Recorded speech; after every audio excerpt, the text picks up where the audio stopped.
Hi all, hope you've had a blessed day today. Tonight we continue our countdown of the top 100 Christian films of all time.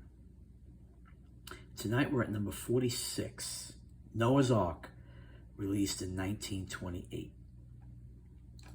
This film stars Dolores Costello, who was actually a very popular actress in the early days of the film, in the silent film era, and throughout the 30s.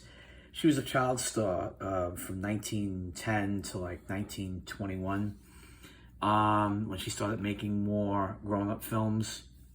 Now, the only film I remember her in besides this one is The Magnificent Ambersons with Orson Welles.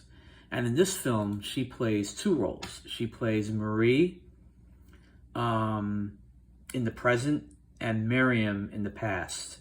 And I'll get to that in a minute. But fun fact about Dolores Costello, she is the grandmother of Drew Barrymore. That's right. John Drew Barrymore, Drew's father, is her son. This film also stars George O'Brien, who the only other film I've ever seen him in, although he's made a ton of films, was Fort Apache with John Wayne and Henry Fonda in the 40s. In this film, he plays Travis in the present and Japhet in the past. This film also stars Noah Berry as Nikoloff in the present, King Nephilim in the past. Now, Noah Berry is the older brother of Wallace Berry and father of Noah Berry Jr. Now, I'm familiar with Wallace and Noah Berry Jr., but Noah Berry himself, this is the only film I've ever seen him in. I know he's made a ton of films, but this is the only one I've ever seen him in. And this film also stars Myrna Loy in one of her very early roles as a dancer in the present and a slave girl in the past. Now, Myrna Loy was a extremely popular actress in the 30s. She actually was in 1934, I think it was said that she was the highest paid actress in Hollywood. Very popular throughout the 40s. She was most famous for playing in the Thin Man series. She was the wife of, and I can't remember their names now, but Nick and Nora Charles, that's it. She was Nora Charles in the Thin Man series, and she was also famous for playing Cleopatra in 1934, which was remade in 1963 with Elizabeth Taylor.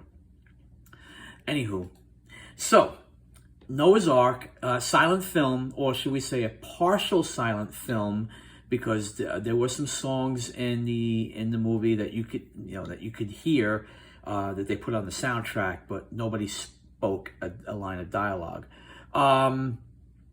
So now everybody knows the story of Noah's Ark. The world gets flooded. Noah is told by God to build an ark.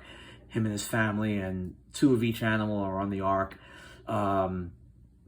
And it goes back and forth between the time of Noah and modern day World War I, where similar events are taking place, where these people get trapped underground with a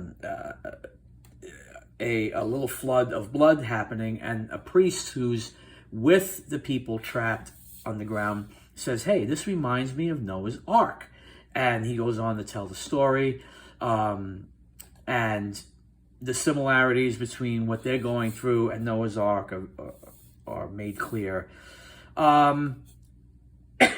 Excuse me. I thought the movie was okay. It is a silent film, so if you don't like silent films, you don't like reading, don't bother.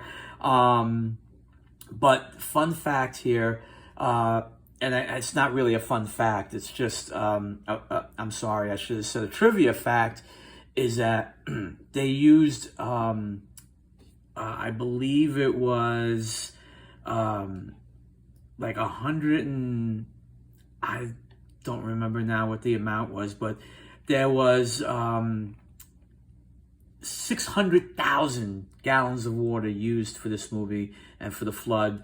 And what they did was they threw all this water without telling the extras that were playing the part of the people who couldn't get onto the ark and drowned.